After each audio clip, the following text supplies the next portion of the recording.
so you can have it later.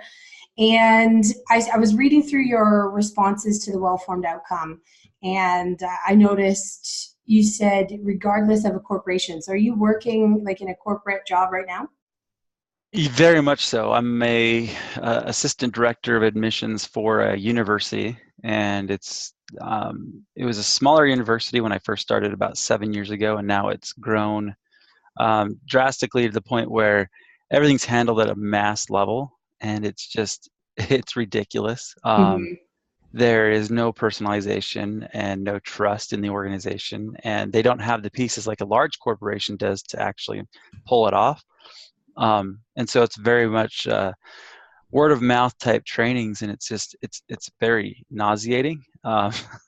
to be honest. And um,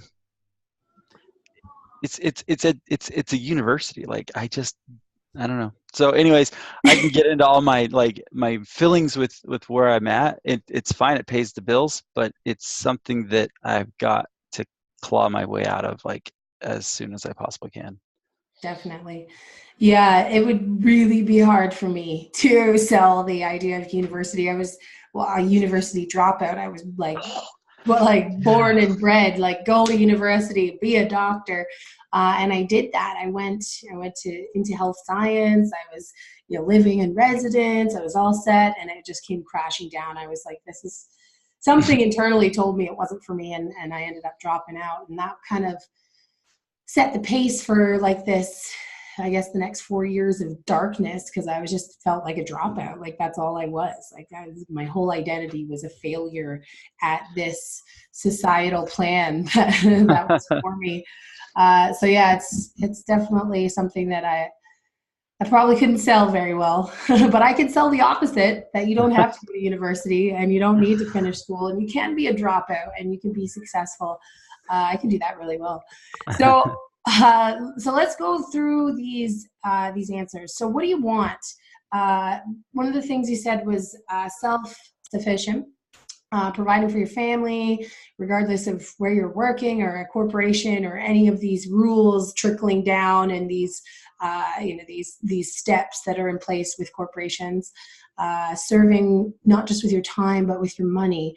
Now, what about that is important to you? Like, just let's just kind of dive into that a little bit more, because serving not just with your time, with your money, what would you do? Well, one of the things that I think bugs my wife and I is the fact that we always have to live so small. Like we only really take the money that we have for us, and we don't ever put thought towards anybody else. And Hmm. because of that, like you can go and serve with your time. Like I can go shovel my neighbor's walk. I can go do all these things, but at the end of the day, like those things just aren't impactful to the point where you're actually changing somebody's life. You're not really, moving people emotionally, Right. but like just to have like the ability and the freedom to just start being just $100 to random stranger, and that's not going to break the bank. Or you're paying someone's groceries, you're at the shop, just all these things, where you're actually taking money and blessing other people's lives, spontaneously. And that's an identity that you can assume. You're actually, if you wanted to even sponsor people and help them, change their life. Like I think the model that people have as far as, again, going to school, getting a job, and making that their 9 to 5 for the rest of their life is so ridiculously broken, and it's so exhausting. You see, I mean, I've got a sister-in-law who is unemployed. She sits at home. She puts applications in online to try and get a job, and she hasn't got a job in over 2 months because her efforts just aren't right there. But it's like she has no skill set that she can actually go. Like if I could take that, and then maybe mentor her and show her that she doesn't need a job, she can go and make her own destiny. That to me is something that I wish I would have had when I was 19, 20 years old. It's always the path I've been trying down, but to, get that gear turned completely, that's what I want to bless other people's lives with. And I think that there's such a need and such an opportunity with the internet. It's just huge. Yeah, it definitely is. It's not going anywhere. It has this capacity to just give us the thing that I really like about internet marketing and what we've learned over the last 9 years is this, like you said, a skill set. So it doesn't matter what you're passionate about, whether it's your church or cars or animals, whatever it is, there's an opportunity for you to create your own sustainable digital empire from that. And I think that not only is it a skill set that's made us money, but it's something that is really fulfilling because you're, like you said, someone like your sister, she's not even thinking about, well, what do I really want to do? She's just applying for whatever she can. Hmm. And, with no, like you said, intention or passion behind it. So probably not getting the results that she wants. And then kind of always knowing that she's working paycheck to paycheck on someone else's dime and not really going to be happy in any of these jobs anyways. So, it kind of puts that resistance up. So yeah, I think that's really a really cool gift to be able to give someone. Sometimes it's more powerful than like $100 is to like give them this expansion on what's possible, what's happening, what other people are doing and how they're doing it. Now, you said that you wanted to impact lives in a way that you've always wanted someone to impact your life. Can you explain that to me?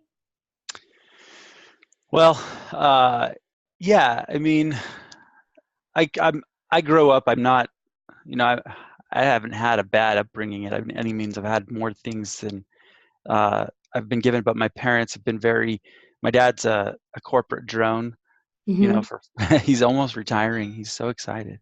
I know, Um, same with my dad. He works for American Express. He's worked there for like 25 years, and he's just coming up on retirement. And only now is he finally starting to like see what I do is legitimate. So I'm like, Dad, I've bought my house. I've traveled the world. He's like, oh, okay, well maybe there is something to this, but yeah. So I totally know because that the it's because corporate dad. they bury their head in the sand and they literally count down the clock, and it's so funny because he's so close, and all of a sudden now he's kind of coming up for fresh air, and he sees I don't know, just that there's so much more. And I mean, he's had a great job. He works for Delta Airlines, and so what's that provided our family to be able to fly and travel. Okay, Mhm.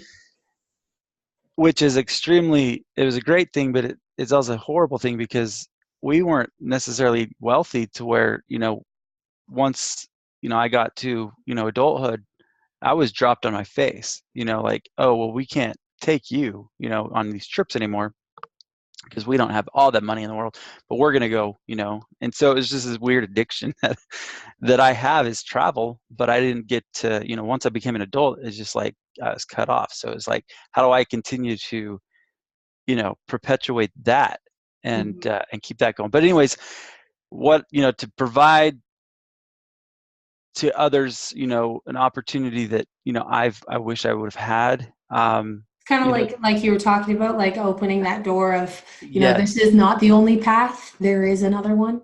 Well, for Mark Hoverson, for instance, when I first joined with him, I purchased his coastal vacations package Hmm. back in 2006. Way back when. And I was 21 years old and I had no money and I didn't tell my wife I did this. And he invited me. He said, "Hey," he said, "come out to the place and we'll sit down for like 3 days and we'll, put together a plan, a strategy so you can get leads and start selling this thing." And I didn't have another nickel to rub to my name to even get out there. And he didn't even want money for it. Like I was probably one of his first clients. And I declined that, and it's something like that haunts me every single day because it's like if I'd have taken that step forward, I might have, who knows what would happen, I'd be just like you guys. Hmm. Yeah, and okay, so these stories that come up, and you've told me a few stories already that kind of like trigger me emotionally, and I can think of them as aha moments, as these pivotal moments. Like these are the ones you want to write down. These are the ones that I keep in a vault in my Google Drive of like, okay, that feeling of, that haunting feeling of missing out on an opportunity to sit down with a mentor because you didn't have access to the funds to make it happen. Okay, so that's something that a lot of people could relate to.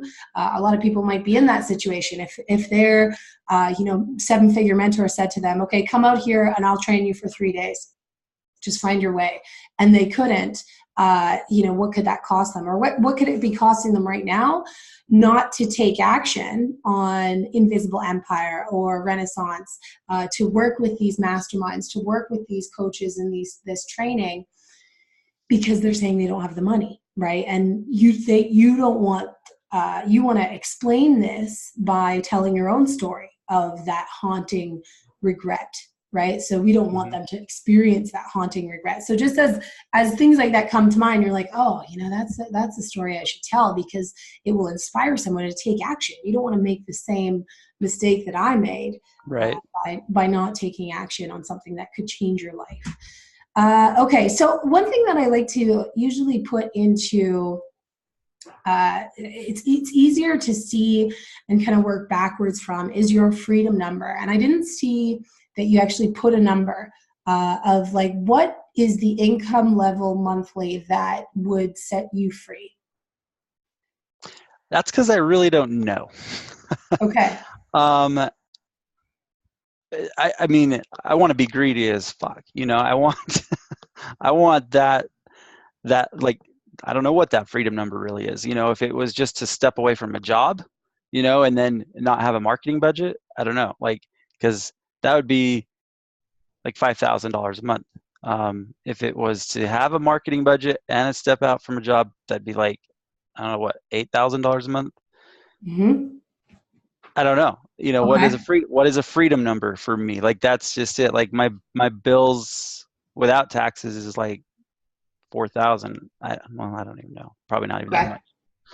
But I Well, think, I mean, a good number then, because you do want a business that you can still invest into, and that you can have a marketing budget. You want to be able to travel, taking your family on vacations, and you want to be able to contribute to your community and those around you monetarily. So I think, like, for me, the $9,000 mark, because that's 3 rent sales, because that's like doable, tangible. You make 3 sales in a month, you can hit that number, is usually a good place to start. So, or okay.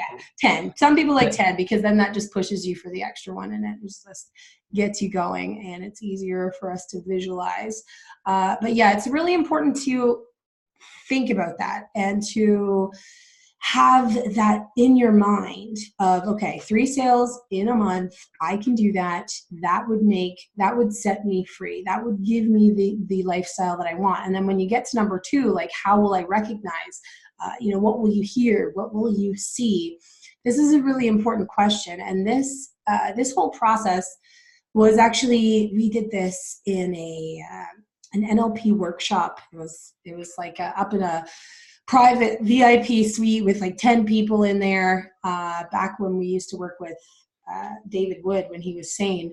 And it was like really, really intense. And this whole process is something that I tend to revisit with every new project that I'm working on, just to understand and get my mind around my goal. So basically what we're doing is we're taking that goal of like $10,000 a month, and we're expanding it. We're making it real. We're understanding the pros, the cons, the feelings, the emotions, the sounds, the taste, everything, to make that goal real. And it's important because it trains our mind to stop seeing it as a far off thing. Stop seeing it as a dream. It's not just a dream. It's a real, living, breathing thing. Your goals become part of you, and they're attached to you. And it's not just something you see when you close your eyes, but you walk it every day. Your actions follow it. Those actions that you haven't done yet because of fear or insecurity or doubt, they suddenly, you're like, well, I have to do that because this is my goal. This is who I am. This is where I'm going. And so your actions start to align with these goals. So Going freely on a whim wherever you want to. So you said you were like a travel junkie. That's an addiction for you. Mhm. Uh, really stepping into those experiences with your wife, like how how will it feel taking your wife on these out of the ordinary, vacations, and what kind of things will you see? What will you do? Like just expand on that moment for me a little bit. Well, I mean, it's a whole package deal, I think.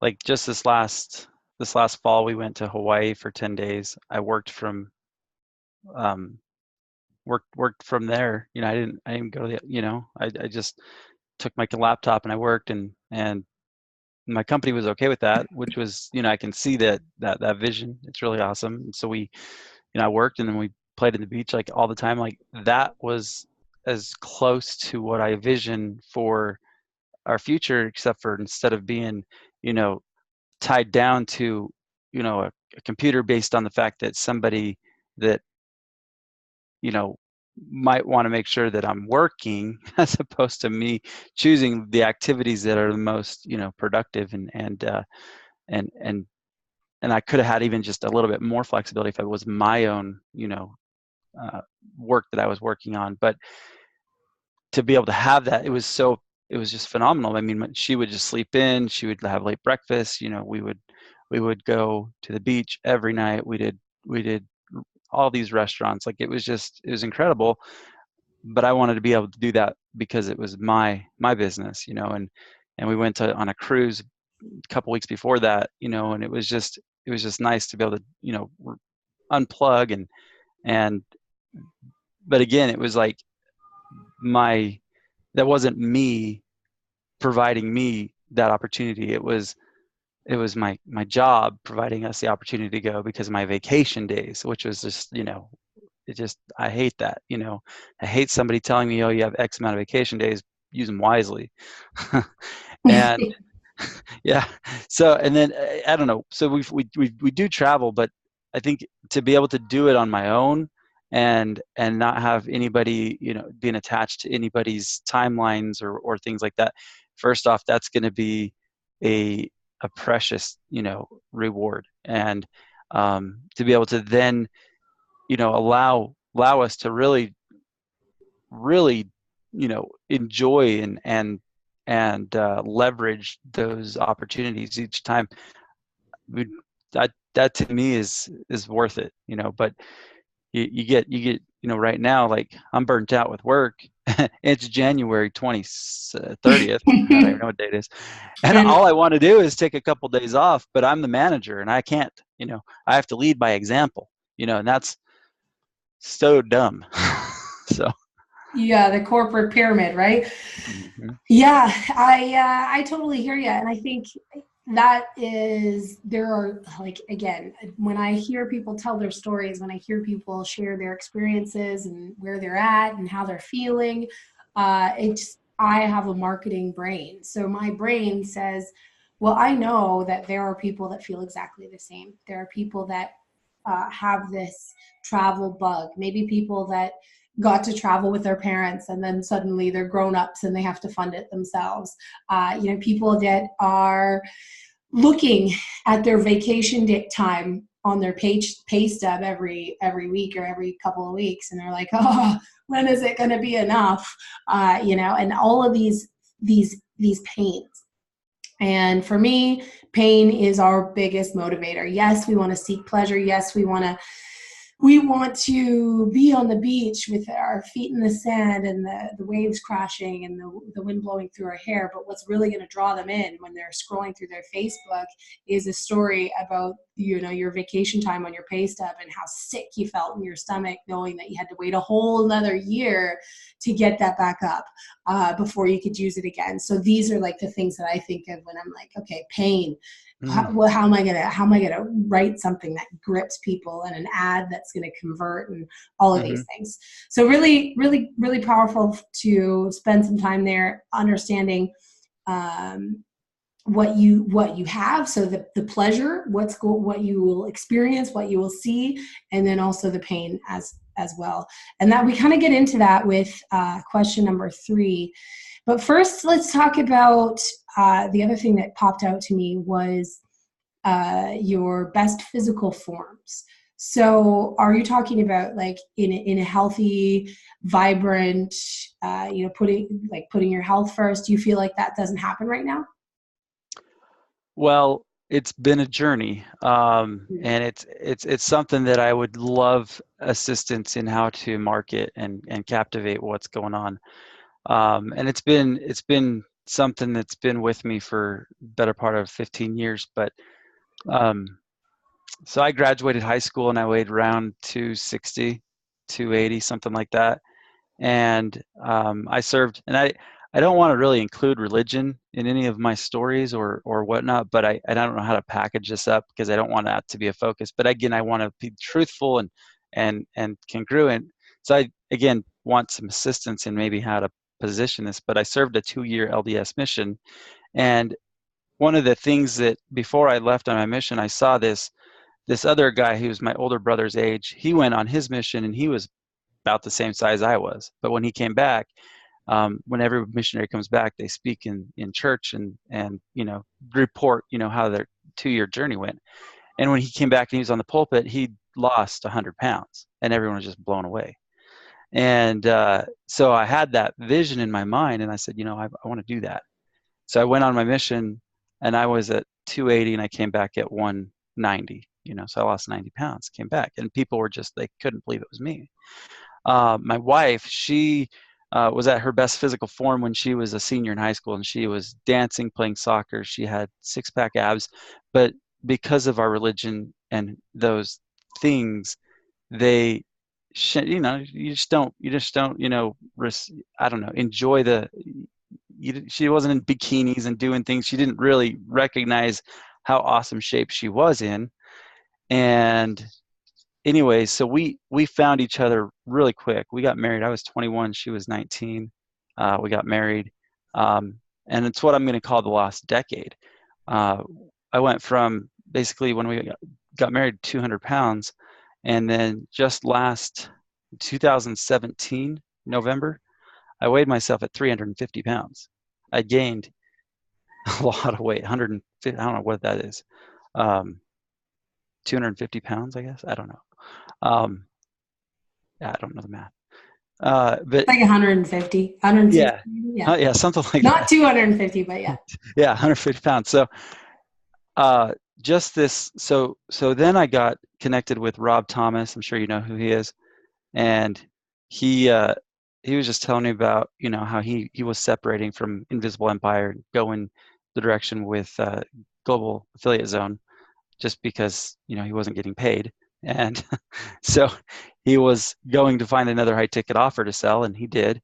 And so I asked him some questions about it and wanted to know. And we'd recently just refinanced our house, and we had a little bit of money in the bank. And so I just said, whatever, sign me up. Let me have these products that you're talking about. And we set this Kangen Enagic water machine up, and we basically just had it going. And literally, the minute I started drinking this water, it's like I just started losing weight, and it was consistent, like about 2 to 5 pounds every week. And I was eating the worst. Like I hadn't changed my diet at all. The only thing I'd done was this water was addicting to me. Like I couldn't get enough of it, and I shed 90 pounds.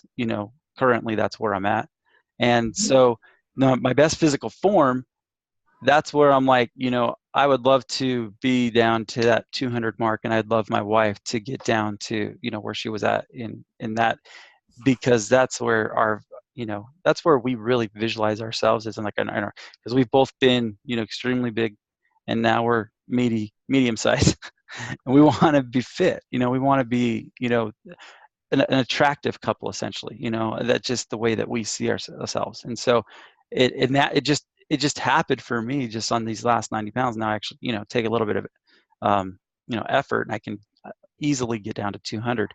That's the craziest thing. But it's the lost decade where we were just literally just in survival mode, trying to make sure that we didn't overstep or get in too much debt, or and just kind of working, and literally we just gained so much weight. So that's kind of that little story in a nutshell. No, that's a good one. And I like I like the I like the chapter title, The Lost Decade. It like reminds me of a, I don't know, a Star Wars episode or something. Like it's like the lost decade. And I think a lot of people can relate because you like blink, you literally blink and like it's been 10 years and you're tired and overweight and stressed out and unhappy, and you're like, what have I been doing for these last 10 years? I haven't been focused on any of these important things that are going to make me happy, that are going to make me healthy, that are going to make me feel Mm-hmm. good. I've been focused on, like you said, survival mode. So it's a really, really good story. And I think that the interesting part is, right, like so you can market Cajun water and talk about how easy it was, right? It was so easy at the beginning, like I just started losing weight. I lost like 90 pounds, really not changing anything. And then now it's kind of like parallel to life, right? Like it's like can be easy, and then that it's that extra bit. Yeah, it's easy to float through life. Like it's easy to be at like an average level, and okay, I'm sitting around average. I'm okay with that. But when you really want to hit that peak performance, when you really want to hit that peak life, when you really want to hit the peak physical form, it takes work, and you can't just have this supplement water and keep doing what you're doing. So now it's like, this is the story. This is the chapter where we step the game up. This is the chapter where we elevate to combine what I know has helped me and partner that with what I know will take it to the next level, like my food intake, my exercise, and all of these different things. So yeah, I think it has a great potential to be marketed to. And water, it's so crazy because there's always something. When I was a kid, my papa always told me, Layla, if you get into water, if you can give people clean water, that's where you're going to make your money. And so I've looked at it a few times, and we drink alkaline water in our house, but we buy it at the water store or whatever, and it's in a cooler and all these things. And so I've always had that in my head. I've always been drawn to their marketing, and I think there's a lot of potential there. So we'll go to number 3, where and when do you want to have this, and where and when do you not want to have this? So I really liked that you did not want this to be manifested past 2019. Like, this is it. This year is the year. I don't want to drag this out. I don't want this to be a 5-year plan. I want this to happen within this year and currently from home. So what do you feel is different? What do you feel like from 2006 when you first got started to now? What's made that certainty there? That you don't want this to happen in 2020. You don't want it to happen in 2022. You want it to happen in 2019. Well, that's a hard question because 2018, I would have said the same dang thing. 2017, I probably could have said the same thing again. The difference between 2006 and 2019 is I'm not strapped for, resources, and I can self-sustain myself. I can throw money at a marketing budget. I've Mm-hmm. never done that before. I've never had the luxury to do so. And I just feel like I feel more enabled. Like I feel like I've almost like I kind of understand all the pieces, but I'm just, now I just have to put them together. And before it just seemed so cloudy, so murky, so hard to really conceptualize what it is that I was trying to accomplish. And putting those skills to the test, I think that's one of the things that I know is my challenge this year. But I also see that I really just can't fail. Like it's almost a sure thing if I can get certain things going. Like when I was 21, I don't know, like, and it's a belief system too. Like when I was 21, I just didn't feel like anybody would take me serious. People still look at you like a kid. They don't really, want to hear your pitch. They don't want to see anything. Yeah. I feel like I've got a lot of life experience and stories that can captivate people, that can really resonate with others. And I feel like that's going to set me up for success. But I just haven't opened up my mouth. I just haven't shared my voice. I haven't done much of anything. So people don't know really anything about him. And I don't want to misstep. I don't want to just start putting, a a half-assed story out there that's not going to convert. I want to make sure that it's the right story. I mean, I don't even know how to like really talk directly about my origin story because there's so many different elements in, you know, so reading like the expert secrets, I'm just kind of stumped a little bit on some of that, but I think I've got the pieces. I just need to know how to, put them together correctly. Yeah, well, we can certainly help with just putting all those pieces together. The origin story. It's funny because I feel like I have a whole bunch of origin stories. I could go all the way back to like sitting in French class when I was in grade 6, being bullied, passing notes about me, calling me, stinky fat chink in school and being chased home. Like I could go all the way back to that origin story. And I do sometimes, or going back to the basement of a bar when Toby and I lived in this basement of a bar, or sometimes telling, that Utah story when I was in this event, like not knowing anything, totally new and green. And, just something inside of me called me that I was supposed to be here. And then I failed for like 9 months after that, trying to get my friends and family to buy purple juice, until I found the internet and I found this guy on YouTube. So yeah, there's all these different sort of points of origin that have different elements. But I think that the fact that you have been dabbling or you've been open to this industry, to this idea of freedom in a digital world has, really gives you that advantage as opposed to someone that was just getting started today, that just saw the light today. And you do have all of that knowledge and experience and failure, right? Because these failures that we look back in that lost decade, or it's been over a decade now since you first got started, we look back at all those failures and they actually make you an asset. They actually make you like valuable to that person that's just getting started today.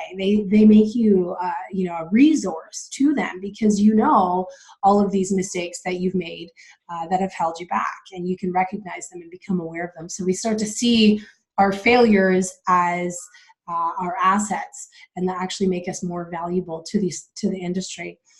Let's think about. And it's interesting that you talk about religion, because usually people would say, don't talk about religion, or, it pigeonholes you, or it leaves you, open to judgment or other people's opinions. Right. And that was one thing that I always respected about Mark. Like, I am not religious. I believe in the creator, and I have all these native beliefs, and our connection to Mother Earth and energy, and not so much about heaven and all these things. But when I listened to Mark, I could still take these lessons that he was teaching me through the words of God and through Solomon CEO and through all of these proverbs that he would share.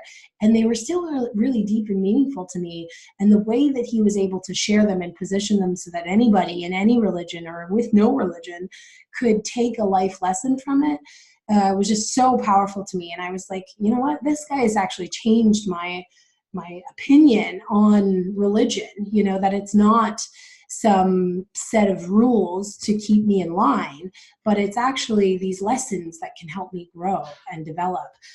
So yeah, I think that there's a happy medium of how to integrate and how to make it open. And really, he always was open. He always talked about, whatever you believe in, this is just what I believe. This is what me and my family practice, but listen deep, pay attention to the lesson here anyways.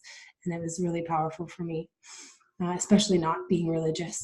What resources do you need to be able to achieve this? So you said connecting all the dots, software allows you to make money 24/7, which is awesome that we have this in this crazy thing called the internet, that you can set up these systems and you can have someone watching your video at 3 a.m.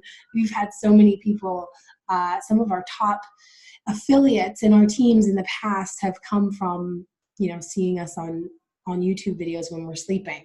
And so we've lived that. We know that that's true. But you also have to put them out there, right? It's not just about a piece of software or a system or a funnel, right? You can have the best funnel in the world, but if you don't have those bridges out there that are set to meet those people at 3 a.m, Right. like the stories, like the videos, like, a Facebook Live, like I have people come from my Facebook Lives still now from like 2 years ago. So, and I just changed the link. I'm like, yeah, I'm actually promoting something different now, but they don't really know that.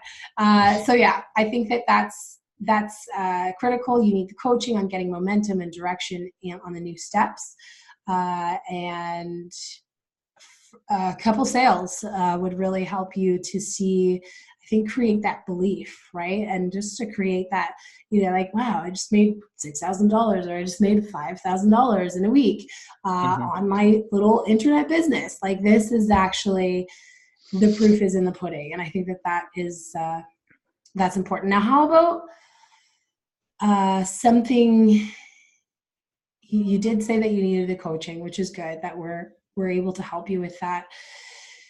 What did I want to ask? Yes. Duplicate and know that I'd be on my way. Okay, so duplicate. This is something that I think is just from what I can gather from our short conversation here, that seeing someone else succeed is a big motivator for you. And so, like you said, leading by example. So you've been trained to lead by example. You show up at work when you don't want to because you have a team that's looking to you to set the pace. So I think that really, that moment, like that, even that first sale will allow you to say, hey, if I can do this, someone else can do this. If I can create the system, create the model, create the story, like, your stories are not unique. Your stories are, everyone out there has those same stories. They just don't tell them. We don't talk about these painful moments. We don't talk about out loud our fears and our insecurities. That's not normal for us to do. We're told to hide them away. So when you start to share them, people are like, oh, I've been there, or I know that, or I'm there right now. So I could use this life, this life raft that Ryan's sending out to me. So I think that duplication, just share with me a little bit about what that means for you to help someone else follow in your footsteps and have them be the right footsteps rather than maybe what's going on now. Yeah, I mean, it's be the same, if I had taken advantage of Mark's opportunity, a dozen years ago, whatever, where would I have been today? And, just because he offered it and I didn't take it, it's the same thing with others. Like, what would that mean, to be able to do that and help somebody see that and bridge that gap, that time gap, and help them become free, that way they don't have a lost decade. I think that would just be amazing, just to be able to provide that for somebody, for a lot of somebody's, but also get them in the right vehicle that is not, I don't know, mind numbing, and you're just not passionate about it because it doesn't do anything for you, and you're in an industry that you absolutely hate and disagree with, and it's just contrary to your internal belief system. That hurts. Yeah, I think, and like, you can think about all of the people that are stuck in an industry that they don't really believe in. And there's so many examples of that, even like, the health industry or the pharmaceutical industry, like, it gives tons of people jobs and it employs people, no doubt, but do they really believe in what they're doing, or are they happy? All these different things. And just talking about your own dis-ease in the industry that you're in, and maybe some of the internal dialogues, like actually communicating those, will spark in people, even if they're in a different industry, just that feeling of dis-ease. Okay, so this question number 5 is one, I find one of the most important and sometimes one of the hardest for people to answer. It's the advantages and the disadvantages. So it's really easy for us to think of the advantages. You've explained many.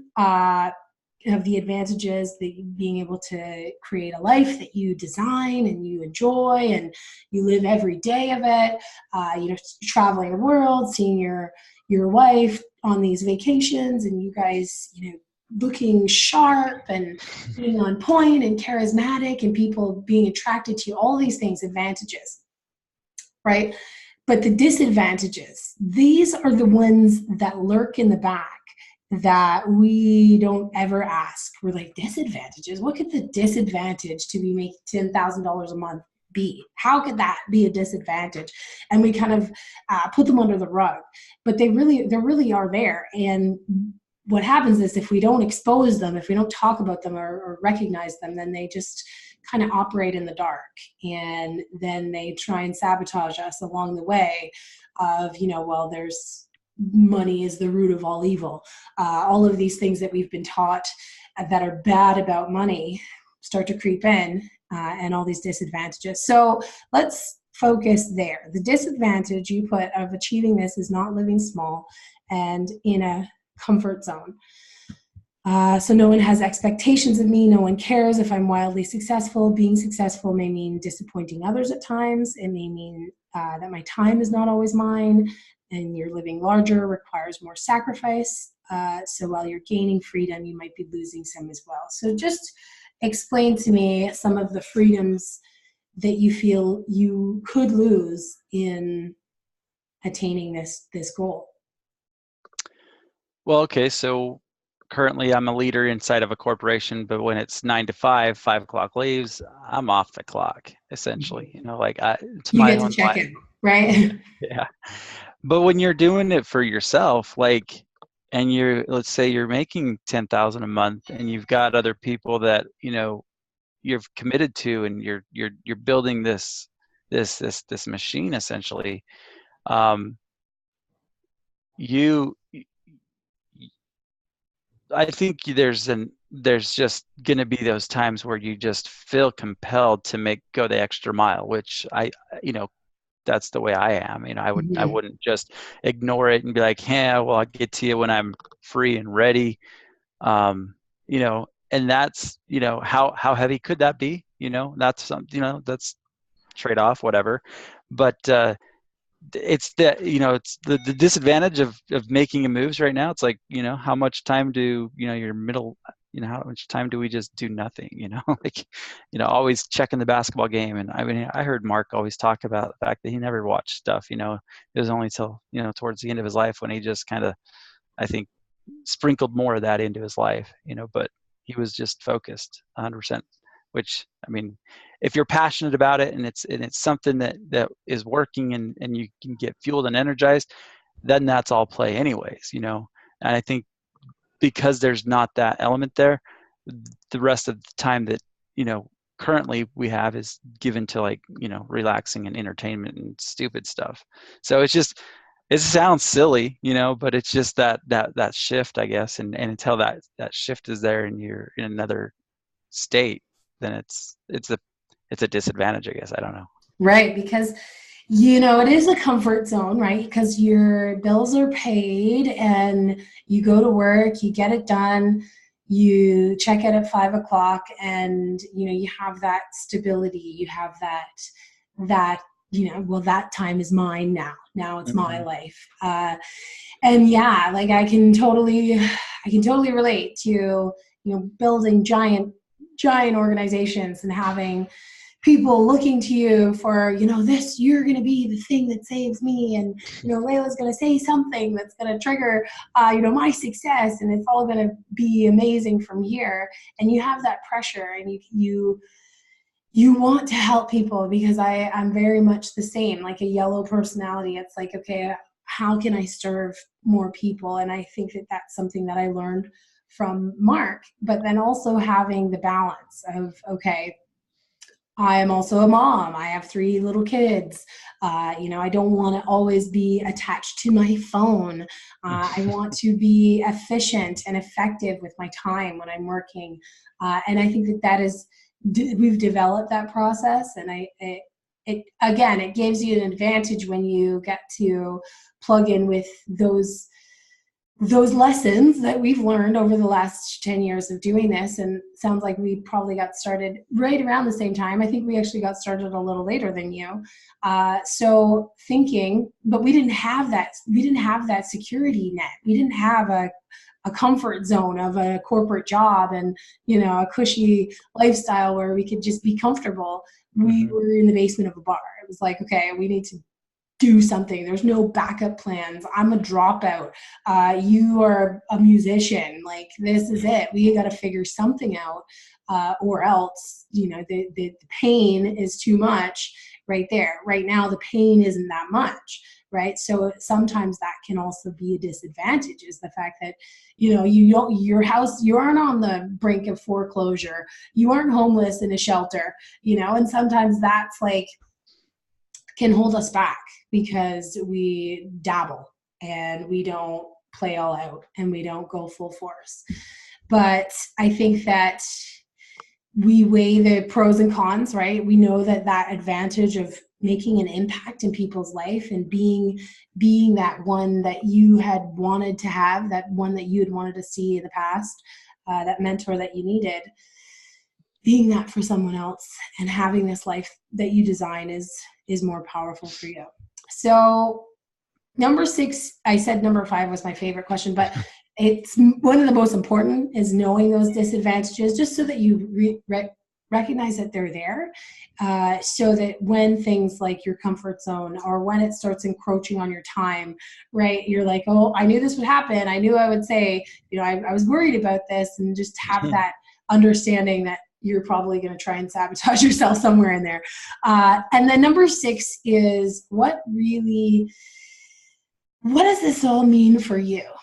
And it was like a really, what is important about you achieving this? Why is it important to you? And we always like position things as, well, our family, we could take care of our family, we could, make my wife happy, people will respect me, blah, blah, blah. But when it comes down to it, we don't take the time to really look inside of ourselves. So you said that since you were a teenager, you always envision yourself being wildly successful.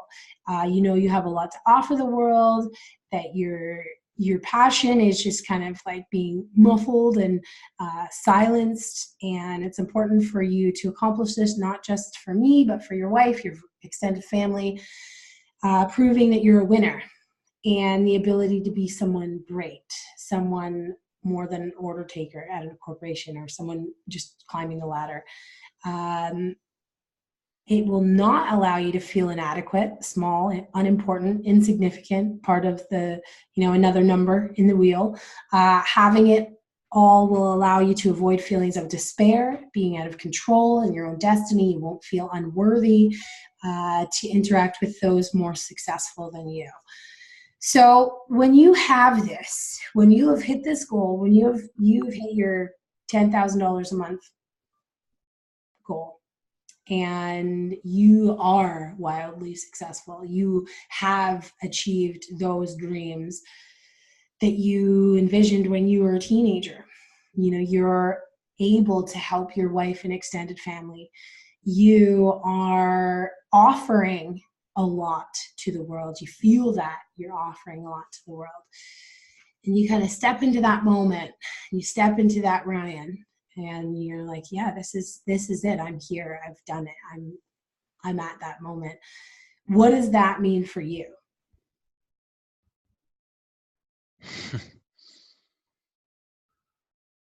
This I struggle so hard with like my why and visualizing that success, because at some point, like, I always feel like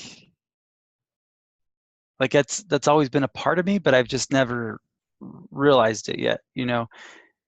I think what it means to me is it means I'm finally being honest with myself, and I'm not hiding anymore, or not. I'm just not playing small. Like, I just don't do anything because I don't have anybody holding me accountable to being the actual person that I am, and it's easy to just hide. But when this is all done and said, and I am that person, I think it's going to be alleviating something that's been really a pain. Is again just not being honest with who I am, because I'm just not doing those activities, and I've been playing too small. So I think it's just going to allow me to relieve that I don't know, just that there's just this shield of it's a lie, that I'm living right now, and just that freedom that I would have to be able to then be who I'm supposed to be, and live that every day. I think that honestly is going to be what'll be the best, I'm sensing the word that I think is coming to you. So when you're in that moment, that shield is gone. You are your true self. You're living your true life, your true passion, your true purpose. And people recognize that. People see you now as a winner. They see you as someone great. Your family is appreciative and you're making a difference. And finally, you feel like yourself. You feel like this is who you were meant to be all along. What does that mean for you? I don't know. That's where I struggle so hard, because it's like, and I think that's been my biggest issue is, what does it mean? Like, I can't tell you. I have no idea. Why is it important to you? Why is it important to you to get that, to let those, to step out of the lie? Why is that important to you? Why does that matter? Well, I think in contrast to my lost decade, something that I've recently discovered losing these last 90 pounds is you only get one life and you only get one chance. And if you're living in you're living in the shadows and you're not ever attempting to do anything, you're dead. I mean, it's unfair that someone like Mark is dead and he'd be living life to the fullest, and I'm alive and being basically more dead than he is. He's got more value he's given as he's dead from the grave with the videos that he's provided, that I even am alive and kicking. I don't know, like, what does that mean for me? It means that I'm I'm alive. I'm moving, and sharing that. I don't know, like, being just being. Hmm. I like that. I like that. And it's kind of like what I was feeling is that being, or the word that I was thinking was authenticity. You're authentic. You're being. You're not trying to be anyone. You're not trying to be successful. You just are successful because that's who you are, because of the value and the impact that you're making. Success follows that. I used to have it backwards. And a lot of people that I meet have it backwards, and they think, well, when I get the results, when I make that sale, when I hit $10,000 a month, I'll be successful, and then people will see me as valuable. And I kind of get a little bit of that feeling of like this in this last question of feeling inadequate or small or unimportant or insignificant, all of these feelings of unworthiness. And, if we get results, then that will change. And that's kind of how we look at the obstacle course in front of us. However, when we put the change first, when we put that change first, we start to see the value in who we are right now. We start being right now. We don't need, a car that gets people to look at us. We don't need a $10,000 watch on our wrist to get people's attention and to see value in ourselves. We start to see it now in who we are, in the being that we are, in the experiences that we have, the skills we have, the person that we are. Then success follows. Then the sales, the money, the cars, the trips, all of that comes when we first recognize our value. So usually we're thinking we're not valuable. And I felt the same way. Like, who the heck is going to listen to a university dropout that was living in the basement of a bar, who was addicted to drugs, who was addicted to alcohol, who, had no self-confidence, that was just in this super low place? Why would anyone want to pay attention to me? So I had to go inside first. I had to find that first. What is amazing about Layla? What is magnetic? Why would someone benefit from me being in their life? And really diving deeper into those questions, so that I could believe that I am someone of value and worth before my bank account ever reflected it. And it was that flip of, seeing that first, seeing the being, seeing the value in the being before the bank account checks start rolling in. And I think that that's something that, like you said, you struggle with, something that is challenging. So one thing that I think is really important is to spend some time there, looking back at your past, looking back at your assets and your skills, and, listing what makes me a value to society, what makes me a value to the brand new person getting started. How can I be a resource to someone that's stuck in their job, someone that has no job? How can I be a resource to someone that has been dragging their feet and their butt in this industry for 12 years? How can I help them? What is valuable about me? And starting to see I see some baby actions happening, starting to really recognize that happening. So I think that's my cue that I have to go.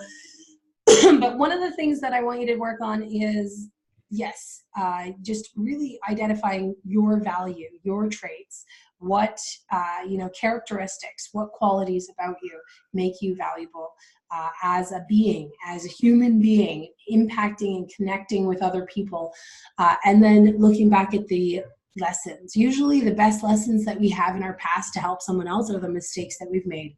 So I have a list of mistakes that I have made along the way. Like, some of them, I remember when we paid $25,000, and we were making like a ton of money at this point.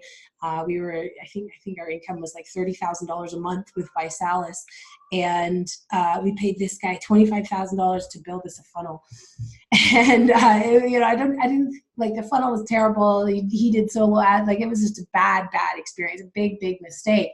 And that story has helped us sell ClickFunnels way easier than anything, because we made the mistake of hiring someone to build us a funnel, which we couldn't even change. We had no control over, and we thought we were doing the right thing, but it was a big mistake. So looking at your mistakes, looking at your values, so what makes you valuable, and just kind of brainstorming.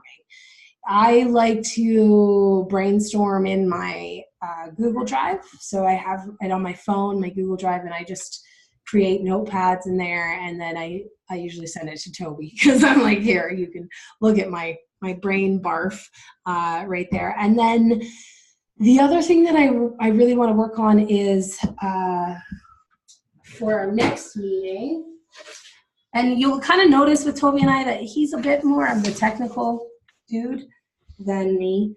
I get more into the touchy-feelies. And there, some people are like, well, just give me the campaign code that's going to convert, or whatever. Give me the ad that you use to make $1 million. But yeah, so that's kind of not how I operate. So I want you to take a piece of paper and draw a dot in the middle, and then a swirl. So it looks like this. It's like this. So this is what I call the fear purge. And I did this, I think, well, the last one I did was when I decided to partner with Shannon Hoverson. Yep. And, I had all these fears of getting back into high ticket sales. I was building a network marketing company, and making a move, right? Anytime I do something different or make a move or start a new project, I try and do a purge. When I had my baby, I did a purge. So this is, I just want you to, like, I call it the what if, because that's usually the best place to start, is what all of our what ifs that try and hold us back. So I just want you to fill the paper and just write along, fill it up with as many of these fears that come into your brain about this goal, you know, about hitting that 10K a month income, creating this freedom lifestyle, business and movement, the what ifs that come. And it doesn't have to be what ifs. It can be, you know, if the fear comes in another form, then just write it down. And as you do, you'll probably notice yourself saying, I shouldn't write this down. I'm not going to read it. I'm not going to know what you wrote, but I'm telling you that when you feel those fears, like, what if I'm not a good mom? What if I have complications during the pregnancy? What if my child is born with one arm? All of these things, your brain saying, don't write that down. Don't say that out loud. You're not supposed to say that, right? But you have to. For me, it's like this flashlight. I call it my fear flashlight. And I go around into this dark room of my brain where all these fears are lurking in the corners in the dark. And in the dark is where they have power over us. In the dark is where they can control us. But when we use our flashlight and we bring awareness to them and we know that they're there, then we take control back. We're like, oh yeah, I know that I'm afraid of this. I know that it's there. It's okay to be afraid of it. It's accepting of our fears because it's going to make me stronger to fill this paper up. So the more that you can fill this paper up, the stronger that you'll become. And when you start to associate that strength with these fears and seeing that they're not actually liabilities, they're not actually holding you back, but when you can recognize them, they are strengths and they can help you. So your homework is to fill up your purge. And then we'll come back for, oh, it's 11:11. We'll come back for, it's kind of like a ceremonial release of the purge where we're going to set it on fire. And it feels so good. I've burned so many of these what if purges in my day. And there's just something about like seeing it engulfed in flames and all those fears just burn away. That's really, really powerful when we do it together. So yeah, that's your homework. Your mistakes, your what makes you valuable, what are the valuable assets about you, and then your what if fear purge. All right, sound good? Mm-hmm. Cool. So from the one thing that I would take from this well-formed outcome is that the most gripping thing, the most powerful thing that really brought it to real life levels for me was that stepping out of the lie and the living the lie. And that, you know, that for me, that's a really emotional, charged story to tell and to connection to make. And nobody, I mean, now that you know, you can't go back to unknowing, right? Now that you know that you're not being authentic, now that you know that your true Ryan isn't coming out, you can't go back into the closet or back under the rug or back into the dark corners and, you know, just pretend that everything's okay, because we are aware now. So now this goal starts to go in motion, it starts to develop. And it starts to be something real and breathing in our life. Does that make sense? It makes total sense. Awesome. It's interesting putting words to it. It's something that I've never been able to do. It's kind of cool. Awesome. Well, I'll stop this recording. So